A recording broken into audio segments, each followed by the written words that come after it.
The Prelude. This is a course in miracles. It is a required course. The time for you to take it is now. You are ready, and miracles are needed. Pray for all those in need of miracles. To pray is to ask, but for what are you asking? This is the first instruction in this course in miracles. All are in need of miracles. This is the first step in miracle readiness, asking for all to be included in what we do here. By praying for all those in need of miracles, you are praying for all to learn as you learn. You are asking to link your mind with all minds. You are asking to end your separated state and learn in a state of unity. This is a basic recognition that this is the only way you learn. The separated self or the ego does not learn. Even when the ego has taken many courses and received many teachings, the ego has not learned but has merely become threatened. Spirit does not need a course in miracles. If the ego cannot learn, and the spirit does not need to, then who is this course and all other such courses for? Learning our true identity, the identity of the self that is capable of learning, is something everyone must do. Can the ego learn this? No, never. Does the spirit need it? No. Who then is this course for? This is a basic question that was not adequately answered in A Course in Miracles. While A Course in Miracles is meaningless to the ego and unnecessary to spirit, it would seem to have no audience at all if these are the only two states that exist. Since it is impossible to be part spirit and part ego, assuming there would be such a state in which learning could take place would be meaningless. The world as a state of being, as a whole, has entered a time, brought on largely by A Course in Miracles, in which readiness for miracle-mindedness is upon it. A Course in Miracles opened a door by threatening the ego. All those who, with egos weakened, walk this world with the hope of leaving ego behind, with miracle-minded intent, have awakened human beings to a new identity. They have ushered in a time of ending our identity crisis. Not since Jesus walked the earth has such a time been upon humankind. What is it in you that is capable of learning? What is in you that recognizes the ego is not what you are? What is it in you that recognizes your spirit? What is it in you that hovers between two worlds, the world of the ego's dominion and that of spirit? What recognizes the difference? The Christ in you. It is easy to imagine how the Christ in you differs from your ego, but not as easy to recognize how the Christ in you differs from spirit. The Christ in you is that which is capable of learning in human form what it means to be a child of God. The Christ in you is that which is capable of bridging the two worlds. This is what is meant by the second coming of Christ. The ego is what you made. Christ is what God made. The ego is your extension of who you think you are. Christ is God's extension of who He is.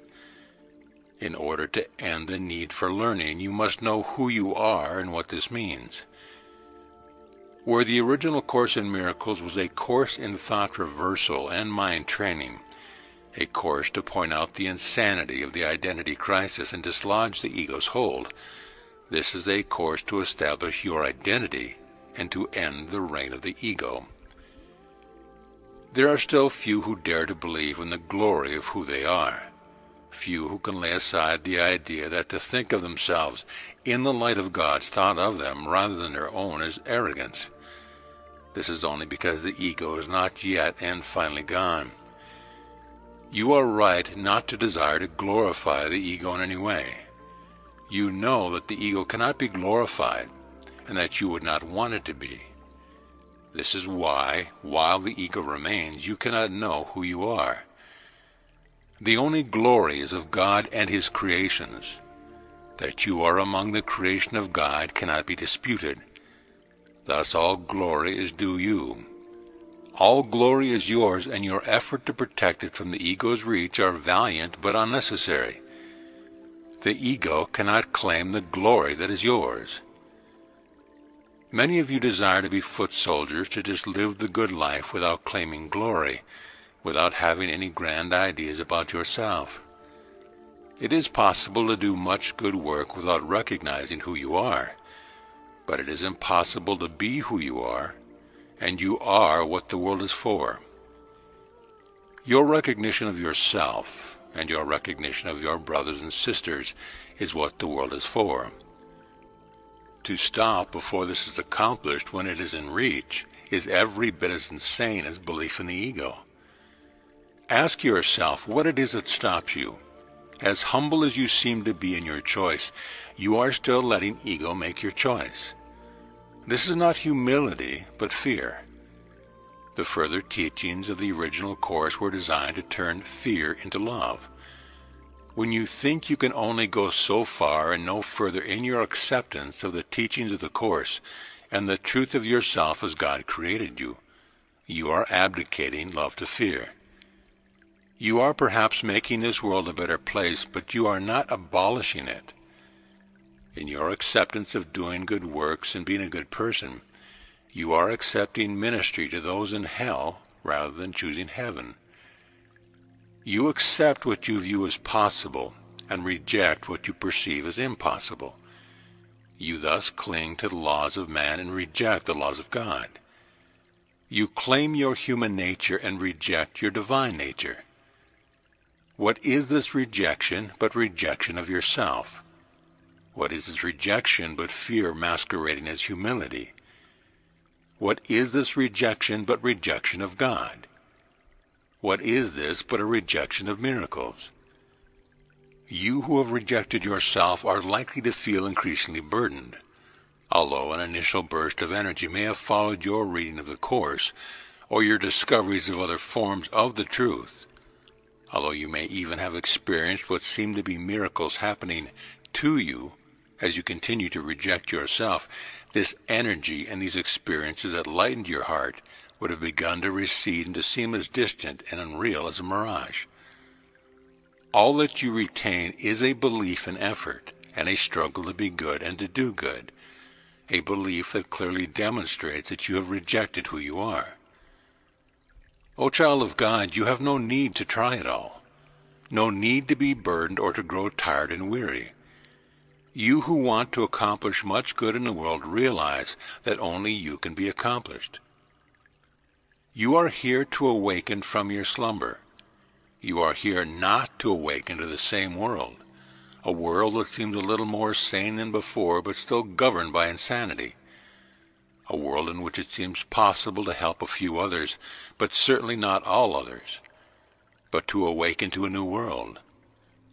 If all that you see change within your world is a little less insanity than before, then you have not awakened, but still are caught in a nightmare your ego has made.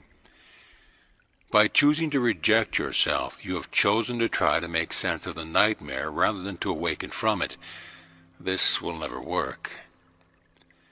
By rejecting who you are demonstrating that you think you can believe in some of the truth, but not all of it. Many of you have accepted, for instance, that you are more than your body while retaining your belief in the body. You thus have confused yourself further by accepting that you are two selves, an ego self represented by the body, and a spirit self that represents to you an invisible world in which you can believe but not take part. You thus have placed the ego at odds with spirit, giving the ego an internal and invisible foe to do battle with. This was hardly the purpose of any teaching of the truth that have as their aim the exact opposite of this conflict-inducing situation. The truth unites, it does not divide. The truth invites peace, not conflict. Partial truth is not only impossible, it is damaging. For sooner or later in this lopsided battle the ego will win out. The spirit as you have defined it is too amorphous, too lacking in definition and believability to win this battle against what you perceive as your reality. You who have come close to the truth only to turn your back and refuse to see it, turn around and look once again. You have traveled your path, and the end of the journey is in sight. You stand at the precipice with a view of the new world glittering with all the beauty of heaven set off at just a little distance in the golden light. When you could have seen this sight, you turned your back and sighed, looking back on a world familiar to you and choosing it instead. You do not see that this choice, even made with every good intention of going back and making a difference, is still a choice for hell when you could instead have chosen heaven. Yet you know that choosing heaven is the only true way to change the world. It is the exchange of one world for another. This is what you fear to do. You are so afraid to let go of the world that you have known that, even though it is a world of conflict, sickness, and death, you will not exchange it, will not relinquish it. While God remains unknown to you, and you remain unknown to yourself, so too does heaven remain concealed. Thus, in turning your back on heaven, you turn your back on yourself and God as well. Your good intentions will not overcome the world and bring an end to hell. In all the history of the world, many have done good, heroic, and at times miraculous deeds, without the world changing from a place of misery and despair. What is more arrogant? To believe that you alone can do what millions of others have not been able to do, or to believe that you, in union with God, can? What makes more sense? To choose to try again what others have tried and failed to accomplish, or to choose to leave behind the old and choose a new way, a way in which you become the accomplished, and in your accomplishment bring the new into being? What is the difference between your good intentions and willing with God? The difference is in who you think you are and who God knows you to be. While this difference remains, you cannot share your will with God and to do what God has appointed you to do. Who you think you are reveals the choice that you have made. It is either a choice to be separate from God or a choice to be one with God. It is a choice to know yourself as you always have, or a choice to know yourself as God created you.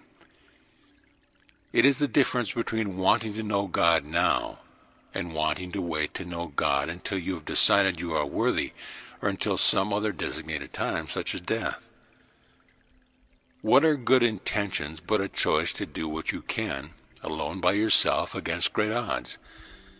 This is why good intentions so often fail to come to be at all, and why, when every effort has been made, the outcome seldom seems worth the effort. You cannot earn your way to heaven or to God with your effort or your good intentions. You cannot earn, and will not ever feel as if you have earned, the designation of a person of such worth that you are deserving of all that God would freely give. Give up this notion. You have decided that you know how to do good works, but that you do not know how to do what God asks of you. You think, if God asked me to build a bridge, I would build a bridge, and this is likely true. Yet you will not become the bridge. You refuse to recognize that the Christ in you provides the bridge that you need only walk across to bridge the distance between heaven and hell, between your separated self and union with God and all your brothers and sisters. You prefer to think a good deed here, a bit of charity there, is more important. You prefer to give up on yourself and to help others, without realizing that you can help no others until you have helped yourself.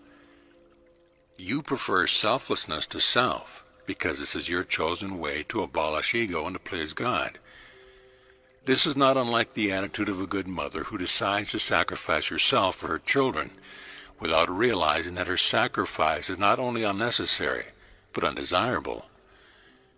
Your good intentions neither please nor displease God. God simply waits for your return to heaven, for your acceptance of your birthright, for you to be who you are. Another failure to accomplish lies at the other end of the spectrum, with a concentration on self that seems to have no end point and no limit to the interest it generates. while forgiveness and the release of guilt are necessary, and while recognition of gifts and what leads to joy cannot be done without, they are the point only to the extent of making one ready for a new choice. Prolonged interest in self can be as damaging as the selflessness of those intent on doing good works, rather than leading to knowledge of God. Prolonged interest in self can further entrench the ego. Seekers are but another category of those who are at the precipice, act as if they have hit a wall rather than come across a bridge. It is precisely the place at which you stop that you must return to. Those who continue to seek may have left teachings of the Course or of one or another spiritual or religious tradition, only to find another and still another. For those intent on seeking, there is always more to seek. But those who find must stop to realize what they have found, and to realize that they seek no more. The Course speaks of patience that is infinite. God is patient, but the world is not. God is patient, for God sees you only as you are. The Christ in you is also still and ever present, but the weakening done by your ego about whatever learning you have done has left room for strength, a strength that entered as if by a little hole made in your ego's armor, a strength that grows and grows impatient with delay. It is not your ego that grows impatient for change, for your ego is highly invested in things remaining the same. It is rather a spirit of compassion that reels at the senselessness of misery and suffering, a spirit that seeks to know what to do, a spirit that does not believe in the answers it has been given. The way to overcome the dualism that threatens even the most astute of learners is through the Christ in you, through the one who knows what it is to be God's child, and also to walk the earth as a child of man. This is not your helper, as the Holy Spirit is, but your identity. While the Holy Spirit was properly called upon to change your perception and show you the false from the true, your recognition of the Christ in you is proper in this time of identification of your undivided self. Let us for a moment speak of the family of God in terms of the family of man, in terms, in short, that you will recognize. In the family of man there are many families, but it is called one family, the family of man. It is called one species, the human species. Within this family of man are individual families, and among them that which you call your family. A family has many members, but it is called one family. All of its members are descended from the same ancestors, the same bloodline. Within that bloodline are genes that carry particular traits and predispositions. A child of one family may resemble a child of another distant relative, or a relative who lived and died many years previously. You see nothing odd or foreign in this. This is the nature of family as you understand family. And beyond the physical nature of families, the bloodlines and the ancestors, what holds the family together as one is love. The family is, in fact, the only place where unconditional love is seen as acceptable. Thus, no matter how good one child is perceived to be, or how bad another is perceived to be, the love of the parent for the child is the same. A son or daughter does not earn the love that is given him or her, and this too is seen as acceptable and even right. Obviously, the nature of God is different than the nature of man. God does not have physical form and does not produce physical offspring. God does, however, have a son, a child, an offspring, who must exist in some form like unto the Father. Within the story of the human race there is a story about the coming of God's Son, Jesus Christ, who was born, grew into a man, died and rose again to live on in some other form other than that of a man. Those who believe the story have accepted that Jesus was God's Son before he was born, while he walked the earth and after he died and resurrected. Whether this is your belief or not, it comes close to the truth in a form that you can understand. Jesus is simply the example life, the life that demonstrated what it means to be God's child. Just as there is part of you that thinks that you are undeserving and made for suffering and strife, there is another part of you that knows this is not true. Think back, and you'll remember that from the earliest of ages you have known that life is not as it is meant to be, that you are not as you are meant to be. The part of you that rages against injustice, pain, and horror does so from a place it does not accept and will never accept that these things are what are meant for you or for those who walk this world with you. And yet your history, in which you so believe, will tell you that the world has always been thus, and that there is no escape from it. In such a world, the question should not be, why do so many take their lives, but why do so few?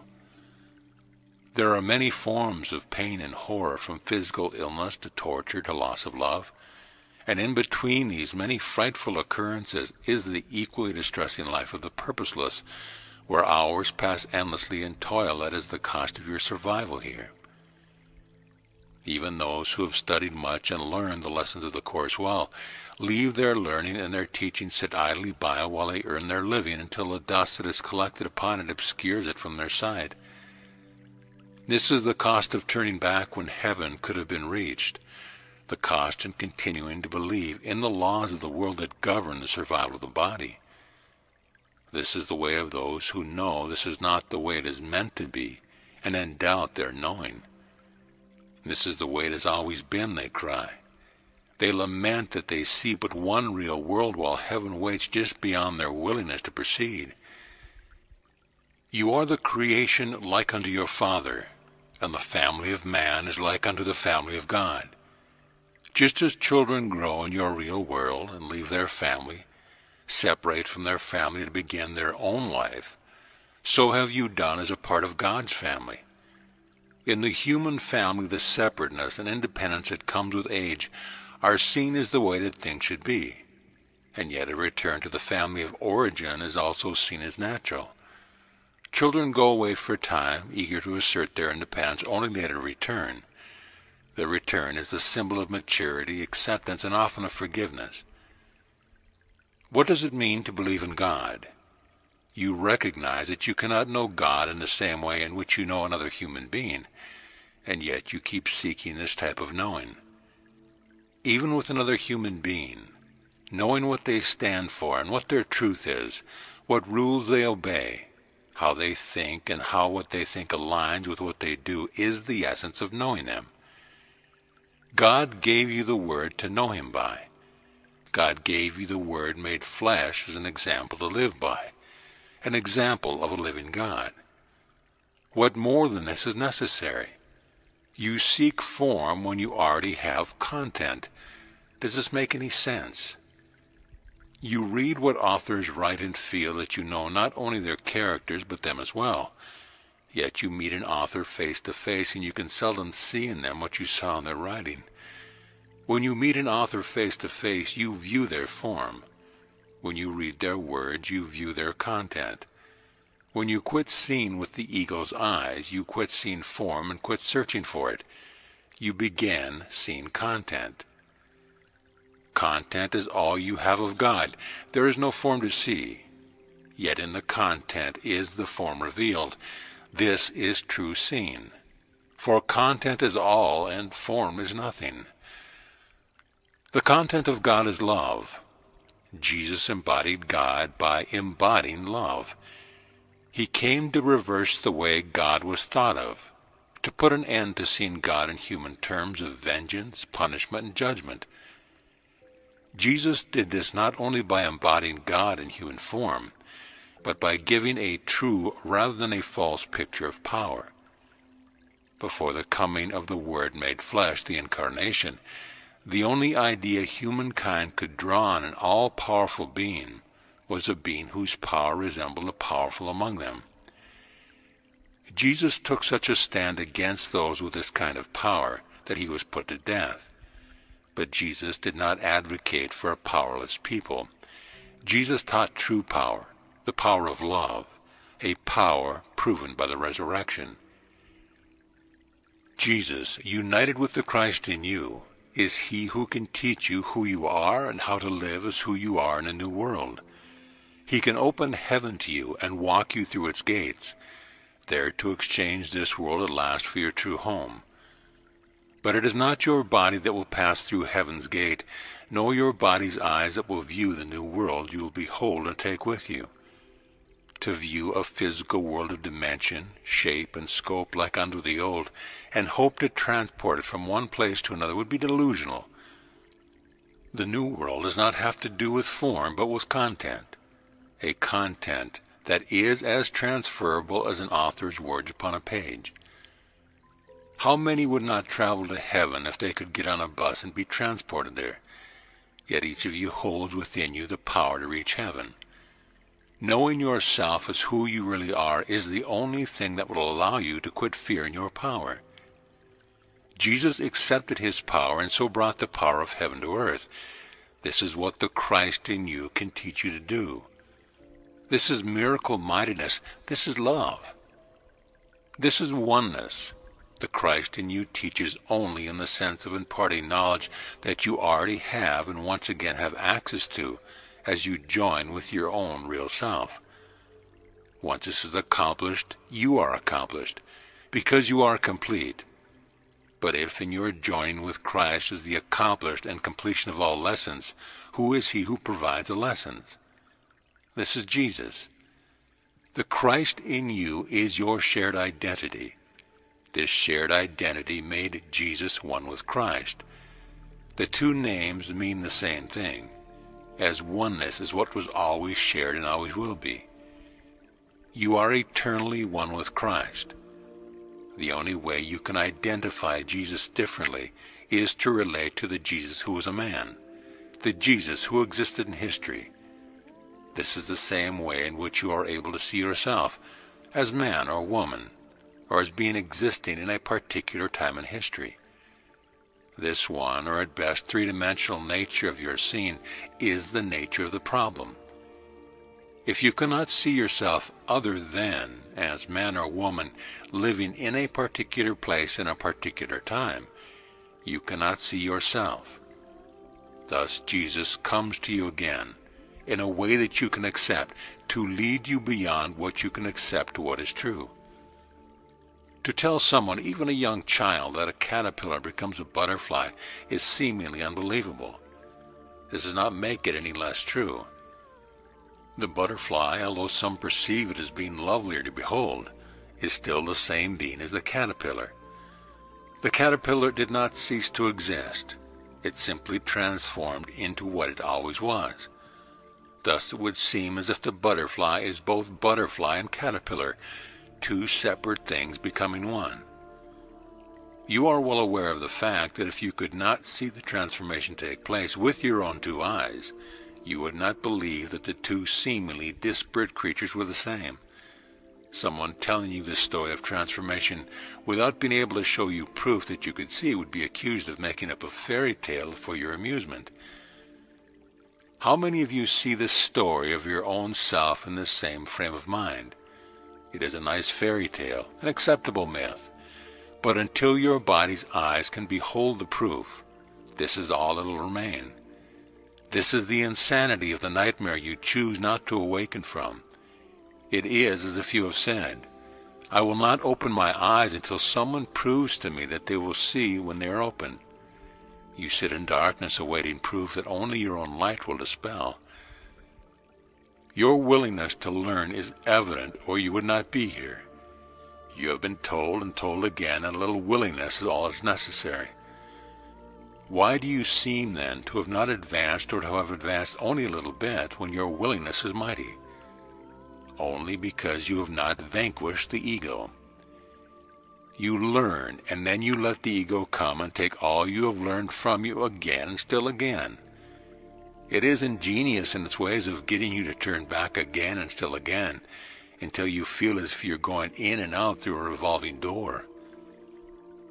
You were yourself before you began your learning, and the ego cannot take yourself from you, but only can obscure it.